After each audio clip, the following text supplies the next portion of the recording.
Greetings, welcome back to HMLive. I trust you're having a blessed week and that there were brand new people with you Sunday and that you already started the process following up on them. New home Bible studies, what a great time to be serving God. And the darkness of the night that surrounds us assures the brightness of the light of Christ as He shines through each of us. Let me remind you home missions pastors that the youth division of your United Pentecostal Church has made available to you without cost that your own sons and daughters, 12 to 18 years of age, can be registered for this year's Youth Congress at no cost. So take advantage of that. You can contact us through the website. You can contact Brian Hord in our office, and we can connect you and give you the information as to how to go about getting your own sons and daughters registered. Take advantage, and I want to say to Brother Mann, to Brother Williams, Brother Francis, the youth team, thank you so much for this benefit that you're giving to home missionaries. Thank you for all that you do for the home missionaries of the United Pentecostal Church and home missionaries. Please participate in giving to She's for Christ. I asked David Tipton. Brother Tipton has been part of home missions now for, I suppose, almost 10 years and will certainly continue to be part of home missions. Has been the Director of Promotions and Publications for the Home Missions Division for the past year and a half. And recently the Mississippi District, asked Brother Tipton to come back and be their district superintendent. Before he left us, I wanted Brother Tipton to come and spend some time with you on HMLive. And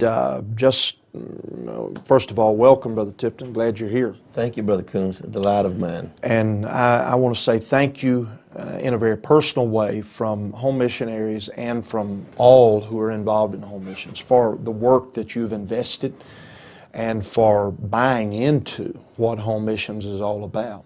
It's an honor of mine. It's been a distinct privilege to have served here, work along with you, alongside the staff, and home missionaries, the over 400 that we have. It's been a blessing to see them grow, to flourish, right, to be a part of that process.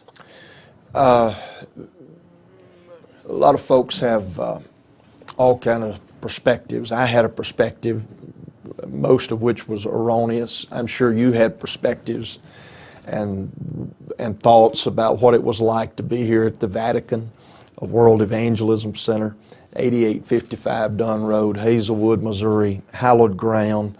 And I'm kidding to some of you out there have used that exact statement, though. Having spent a little time here, vantage point, talk about home missions and just the overall realities of the United Pentecostal Church.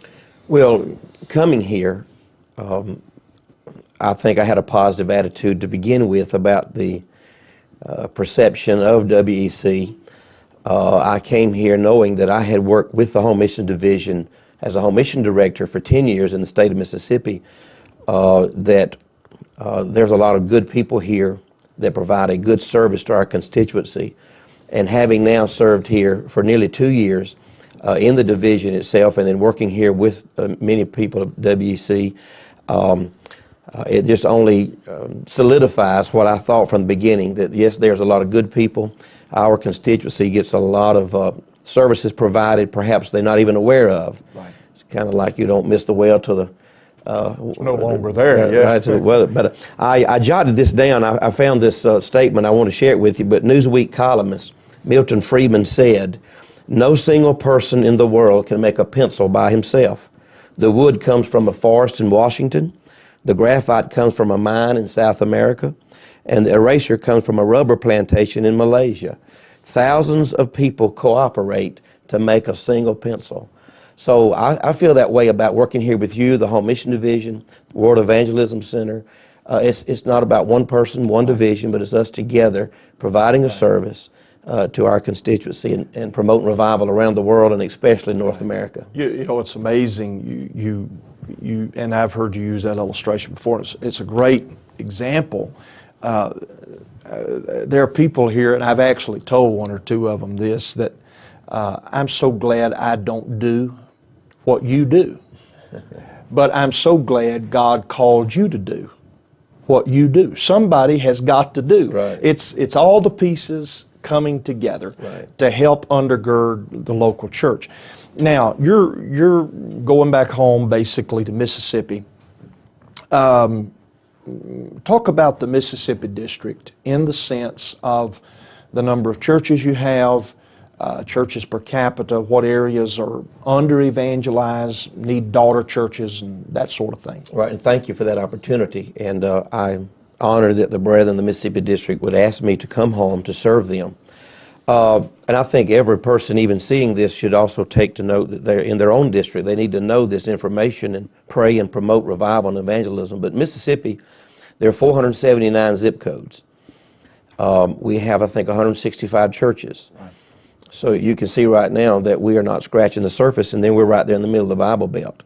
Our Delta area is probably the challenge and also the area that needs to be evangelized. We don't have very many churches in the Delta area. And then even along the coastline, that is a growing area, even in spite of Katrina. In fact, that's probably one of the reasons there is a lot of construction and going on down there. But those areas are under-churched. People are moving in by the hundreds. And so there's another major denomination that has over 2,000 churches in the same 479 zip codes. Wow. So I have a passion and a burden to try to involve young ministers, get them involved in seeing there's a need rather than to sit on a church pew until they, ready to retire from a secular job, having in their mind all these years to do something for God. And then someday. It's kind of like my grandfather. I'm not saying he went to heaven or hell. I don't know that he ever went in. He got into the church. I loved him very dearly, but he never intended on wasting his life. It just happened. Right. So I would encourage young ministers, along with the elders, working and bridging the gap of seeing the need to get young men involved and helping push them out into a unreached community, township, or a city that needs a church and a representation of Jesus' name there. And one of the greatest ways to do that, and I know you've got some folks in Mississippi who've done it, is the whole daughter church and raising up preachers and sending them out. Let's talk about that for just a minute. How, from your observation and experience, both as a pastor and then in district leadership, what are some of the keys that you see in this whole process of developing men to be used of God? Well, this kind of goes back also to what I see as a good step-by-step in encouraging that. But this here I would speak to the pastor, and then we'll maybe talk about helping develop that young man or that young couple. It's been my observation in helping start new churches and daughter churches and then preaching points.